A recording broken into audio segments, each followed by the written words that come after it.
How was it? The ultimate hospitality, straight from me. With a contoured face, I looked down on my husband and his affair partner, seizing the perfect moment to deliver my well-rehearsed line. I am Madeline. I am 28 years old. I have been married to John, who is 30 years old, for 2 years now. I finally conceived my long-awaited child, and I am in the midst of a blissful maternity life. Currently, I am 3 months pregnant and staying at my parents' house, separated from my husband. Originally, when I was in the last months of pregnancy, I was supposed to go back to my parents' house for home birth. Since you are a first-time mother, if something happens while you are alone at home, I might not be able to rush home immediately because of work commitment. I would feel safer if you stayed at home with your parents. Upon hearing these words from my husband, I decided to return to my parents' house a bit earlier than planned. I don't really worry because my prenatal checkups have always been smooth sailing. But if it brings peace of mind to my husband? At that time, I had no idea that my husband was doing such things behind my back. Around the time I entered the 8th month of pregnancy, I needed something that I had left at home, so I drove my car back to the house. It happened to be a Saturday, and my husband was supposed to be home on his day off. Wanted to surprise him? I intentionally didn't inform him in advance. I arrived at the house and quietly opened the door. "Welcome home. How was your day at work?" I energetically entered the living room, saying my usual greeting, but there was no one there. It was already past 12 o'clock, so normally he would be awake. And the curtains were also open. It didn't seem like he had stayed out overnight. I wondered if he had gone back to sleep for a bit. I peeked into the bedroom, but sure enough, my husband was nowhere to be found. It seemed like he had gone out. Well, it's a day off, so these things happen, right? Feeling a bit disappointed that my surprise failed, I shrugged it off and only took what I needed before leaving the house. That night, when I called my husband, in between updates and chit-chat, "By the way, were you somewhere today?" I casually asked, not thinking much of it. "What are you talking about? I didn't go anywhere. Yesterday, I had to work late due to overtime, so I just slept at home." That was my husband's reply. "Oh, I see. You had a tough day. Good job." Although he played dumb, I could sense that something wasn't right deep inside. My husband was lying. But why? Why would he need to hide the fact that he went out on a day off? That small suspicion at that time remained like a thorn in me. The following week, I headed home once again. I planned it for the weekday daytime when my husband was not around. And once again, I kept it a secret from him. I told my parents that I was going to retrieve something from home. But the true purpose was to uncover the truth behind my suspicions about my husband. I quietly opened the door and entered the room. But my husband wasn't there. I could freely search the entire house without any hesitation. To cut the chase, there was a harvest. A tremendous harvest, indeed. Evidence of the affair came pouring out in abundance. Among them, the most significant evidence was found on the computer. Perhaps due to the carelessness of assuming I, his wife, wouldn't be present, he hadn't set the password for the computer. I immediately looked at the data, and there was a folder named 3. It looked suspicious at first glance. When I opened it, it was filled with images of a young woman and my husband smiling together joyously. They had been going out to various places, from trendy cafes to restaurants with breathtaking night views, even Disneyland. And shockingly, there were pictures of them on a hotel bed. Checking the data on the photos, I discovered that their dates had started approximately a month before I had planned to return to my parents' house. I proceeded to copy all the images onto an external memory and safely stored it in my bag. I couldn't recognize the face of the woman involved in the affair. First and foremost, I wanted to know who this woman was and where she came from, so I devised a plan. I went to a nearby shopping mall to buy ingredients of dinner and returned home, waiting for my husband. Whoa! Huh? When my husband came home, he seemed surprised to find me there. I came here as a surprise to make dinner. I'll take care of everything. So why don't you go take a bath? With that, I swiftly ushered my husband into the bathroom. After confirming the sound of water from the shower, I took out my husband's smartphone from his bag. The lock number hadn't been changed since I accidentally saw it before, so I easily logged in. And there, I discovered emails exchanged frequently between my husband and his affair partner. In those mails, the partner's name was also written as 3. Curious, I checked the contents and found a name that seemed to belong to a woman named Tria. Latin for 3 is Tria, so it must be related. I took photos of the affair partner's full name, contact information, and any other details I could find on my own phone, but I ran out of time. My husband seemed to have finished his shower and came out. I returned his phone to his bag, as if nothing had happened. After that, I had dinner with my husband with an innocent look on my face. Since it's gotten late, maybe I should stay overnight. Suddenly, I decided to spend the night. We engaged in casual conversation before going to bed. In the middle of the night, I quietly got up and set up email forwarding on my husband's phone. Now, I would have access to all the exchanges between my husband and his affair partner. Looking down at my peacefully sleeping husband, a triumphant smile crept across my face. The next day, my husband went to work, and I returned to my parents' house. Within that day, I bought a personal laptop for myself. I had a computer at home that my parents were using, but I didn't feel comfortable opening images of my husband's affair or backing up evidence of the affair. Using the computer I purchased, I researched on the internet and found that I could divorce my husband based on the evidence of the affair I had on hand. Turns out, I can get alimony too. However, I wasn't just thinking about myself anymore. While gathering evidence for a critical moment, I decided to prioritize the birth of my child first. 2 months later, I safely gave birth to a baby girl. Although my husband wasn't present at the delivery, he came to visit me and offered kind words. But I knew that on the night he returned from the hospital visit, he had met with his affair partner, Tria. To avoid stress on my body, I tried my best not to think about my husband until the birth was over. After giving birth and gazing at my daughter's sleeping face, I deeply thought to myself, it's just not possible. I should get a divorce from my husband.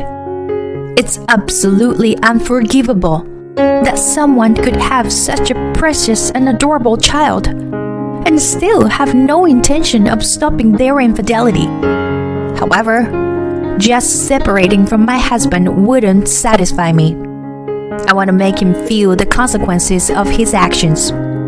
While contemplating such thoughts and continuing to read the emails forwarded to me daily from my husband, I came up with an idea. I explained the situation to my sister, who lived with our parents, and asked for her cooperation. We waited for that day. It was Friday, 1 p.m. My sister and I were in a parked car near the house, filming a video. She was in charge of the camera, and I play the roles of producer and host.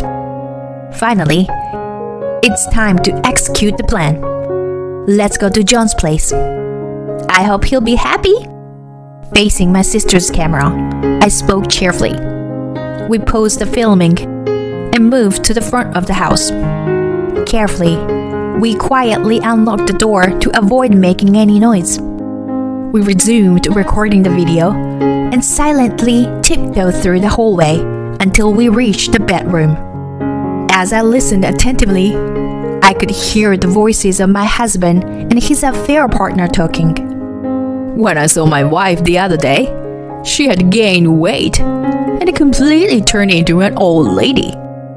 I don't need an aging wife. You're right. She's finished as a woman. Hey, when will you leave her? I want to be with you as soon as possible. In the next moment, I burst through the bedroom door with a wide smile on my face. Hey, John! And you, right next to him.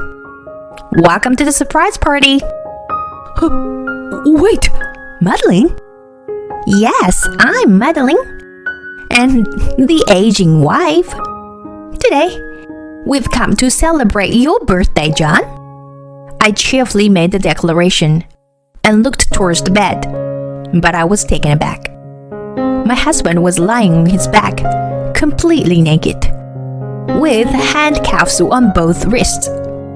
Unfortunately, I recognized these items. When I searched the house in my husband's absence, I had found them hidden in the back of the closet and took photos of evidence. I never expected to encounter them again in this manner.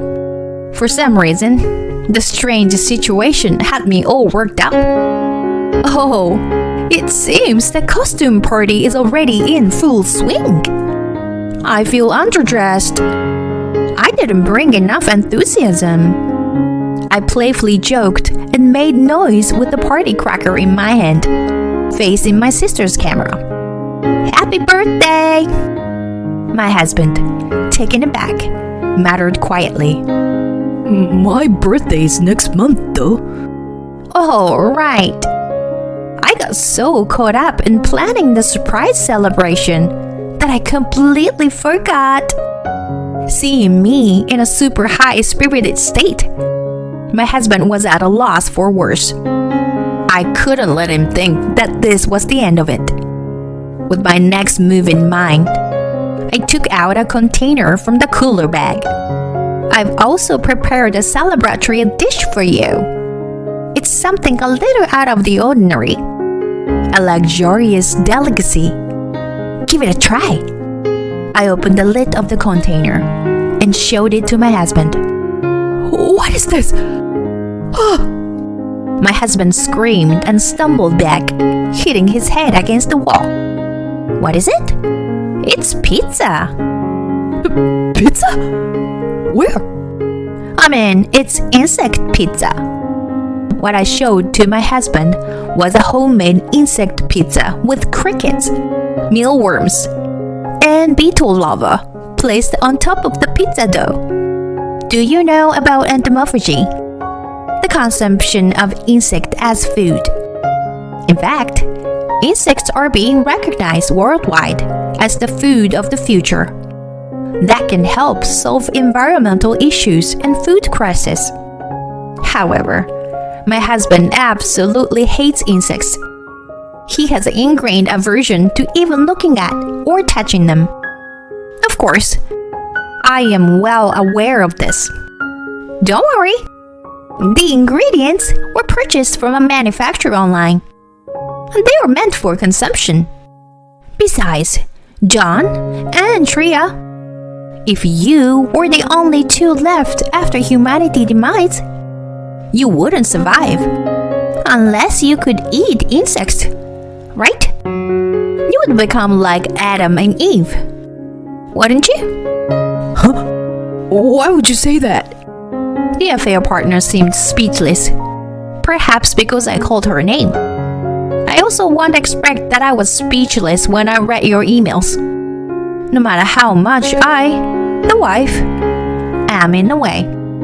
If humanity were perish and only the two of us remained, we could get married, right?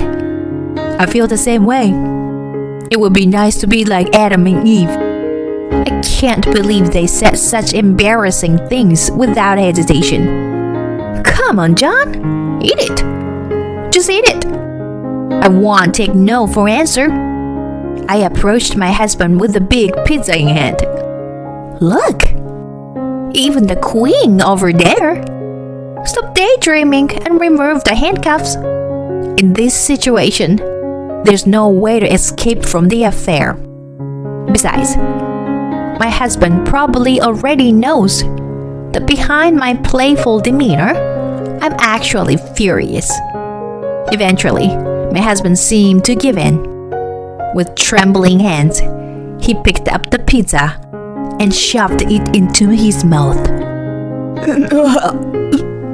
He cried out in a voice that wouldn't come out, tears streaming down his face. Now, Tria, it's your turn. Tria, with a serious expression and a low voice, extended her hand slowly and ate the pizza with teary eyes. Sitting with their legs folded under them, the queen and her subordinate indulged in the insect pizza. It was quite spectacle. And soon enough, my husband, he rubbed his throat and began to look distressed. I wondered if he couldn't swallow it. I fetched some tea from my water bottle and handed it to him. He took a mouthful of it. He forcefully spat it out. Peter, what is this? It's tea. You're lying. Is it poison or something? How rude to think that. It's just herbal tea. Good for your body. Herbal tea? What the hell is this? I looked down upon my husband, coughing due to the overwhelming bitterness in his naked form, and the queen sitting with a vacant expression on her face. I declared loudly, "So, how was it? Did you like it?" It was my finest hospitality. After recreating the iconic quote that gained fame during Japan's Olympic bid, I nonchalantly proceeded to eat a pizza, topped with crickets right in front of the two. With that, the two of them said, and holding their mouth. The truth is, I have no problem eating crickets. That's because my mother is from the countryside, and sometimes, along with vegetables sent by my grandmother and relatives, we would receive packed crickets. Those were left out for a few days to let the feces come out and then fried and eaten. I personally think they have a mild and easy to eat flavor, but it seems like many people have an aversion to them. Now, let's have another one instead of dessert after dinner. Come to think of it, John and Tria, aren't you supposed to be at work right now? Caught off guard by the sudden remark, the woman panicked and said, "I'm sorry, don't tell anyone at the company." Then my husband rushed to correct her. That's not it. I'm not working. I just took the afternoon off. I smirked and laughed. Oh, really? Well then, I'll call the company and check. I took out my smartphone and searched for my husband's workplace number. Wait, there's no need to check. Why not? Because I had an appointment with a client for a sales pitch, but they canceled on me. Suddenly, I had no work, so I haven't informed the company yet. Give up already. You have a terrible attitude. I know everything. How many times have you cheated on me under the guise of business during work hours? At that moment, the woman got angry and shouted, "This is awful. You're exposing everything to your wife. You lied about leaving her and marrying me, didn't you? I've had enough. I'm leaving." I stood up and tried to stop the woman, who was about to leave with her clothes in hand. And I said, "Wait! Before you leave, please sign this declaration." It contained an acknowledgement of the affair with my husband and a commitment to engage in discussions regarding alimony and other matters in the future. I also asked her to provide her address and contact information, of course. Just so you know, I have gathered evidence of the affair. If you try to resort to violence against me and run away, I will go to the police with the video I am currently recording as evidence. The woman sighed and reluctantly signed the declaration, showing no signs of remorse, but realizing she couldn't escape the situation. Then, I also had my husband sign the same document, and I stopped recording the video. My sister and I returned to our parents' house. Afterward, I told my parents about my husband's affair and the decision to get a divorce. But they weren't very surprised. I had refrained from telling my parents anything to avoid causing them worry, but it seems they had a faint sense of it. It turns out, I had stopped bringing up my husband's topics in conversations. I deeply realized that I couldn't hide anything from my parents, and I felt a sense of guilt. I sought help from my family and found a lawyer specializing in divorce, and I was able to successfully divorce my husband. I obtained custody of the child, and my husband and his affair partner were required to pay me alimony. Furthermore, my husband has the obligation to provide monthly child support for our child. The images found on my husband's computer and the emails exchanged between them served as sufficient evidence of the affair. The video that my sister took of me that day, when I went over the scene of the affair, I just saved it and put it in my collection. Upon looking back, I feel embarrassed because I realized that I had gone too far and acted recklessly. I was able to get him to sign the declaration, which was the original purpose of the project.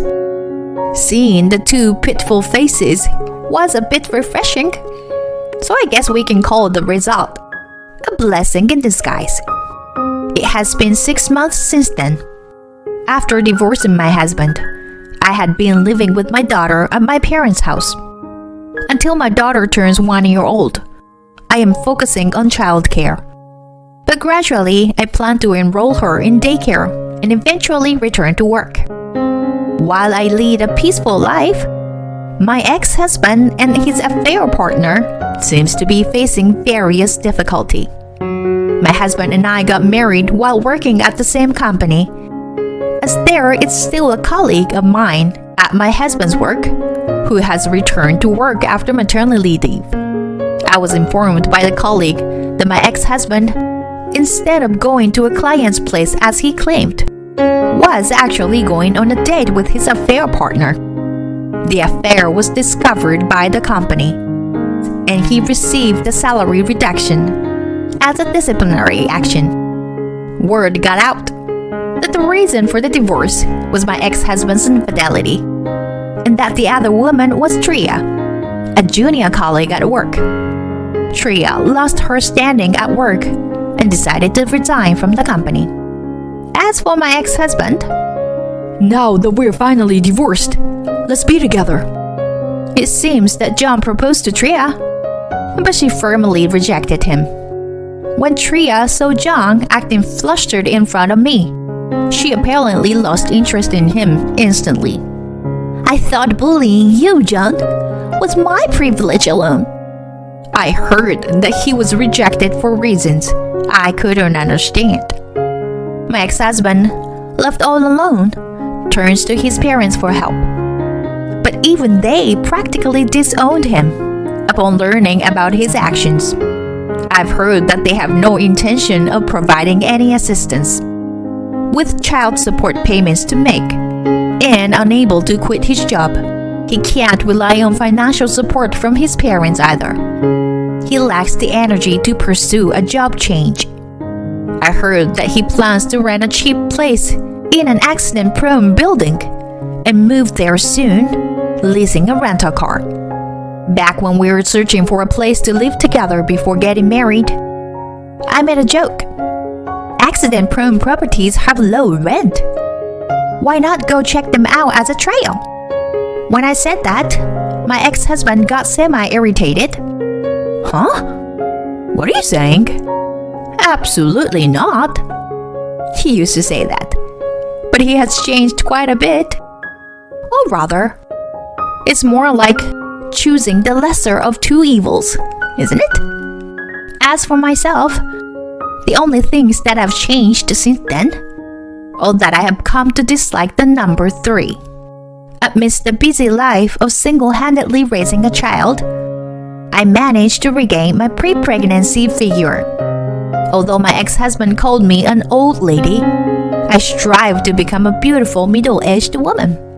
At the very least, I focus on skincare, maintaining my style, and primarily devote myself to childcare.